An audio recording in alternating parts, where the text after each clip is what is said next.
જય દ્વારકાધીશ બધા મિત્રોને ગુડ મોર્નિંગ। તો આજે હતો 15મી ઓગસ્ટ। તો આપણે વ્હાઇટ કલરનો શર્ટ પહેરીને નીકળી ગયા જોબ જવા માટે। તો રાસ્તામાં જો ગાઈસ ધ્વજવંદન થઈ ગયો છે। આજે તો પેટ્રોલ પંપ પણ મસ્ત તૈયારી કરી હતી રાષ્ટ્ર દિવસની। તો જઈ રહ્યો હતો રસ્તામાં તો ઘણું બધું ટ્રાફિક તો એવું કંઈ નહોતું, પણ બહુ આજે લેટ થઈ ગયો હતો રસ્તામાં। જો લોકો સાયકલ લઈને કેવી રીતે ઇન્ડિપેન્ડન્સ ડે સેલિબ્રેશન કરી રહ્યા છે ગાઈસ। તો આપણે નીકળી ગયા છીએ અત્યારે તો જોબ જવા માટે। આપણે આજે તો બહુ જ કામ છે જોબમાં, એવો એક મેલ આવ્યો હતો તો ફટાફટ જોબ તો પહોંચવા આવી ગયા ગાઈસ।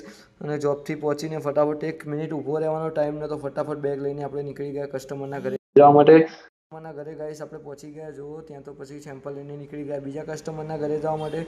બીજા કસ્ટમરના ઘરે જતાં જતાં એટલો બધો થાક લાગી ગયો છે કે ના પૂછો। ત્યાં તો જુઓ ગાઈસ કેવું મસ્ત તૈયારી અને કેવું મસ્ત માહોલ ચાલી રહ્યો છે। ત્યાંથી સેમ્પલ લઈને ત્રીજા પેશન્ટના ઘરે જવા માટે નીકળી ગયા ગાઈસ, કેમ કે બહુ જ કામ હતું। તો આપણે ગયા ત્રીજા પેશન્ટના ઘરે। ત્યાં તો તમે જો ત્રીજા પેશન્ટનું ઘર તો કેટલું મસ્ત છે ગાઈસ, આ જોવા એનું ઘર। અને ત્યાંથી આપણે નીકળી ગયા ફટાફટ એટીએમમાં પૈસા ઉપાડવા માટે। આજનો આપણો વ્લોગ અહીંયા પૂરો કરીએ છીએ। ધન્યવાદ, આભાર।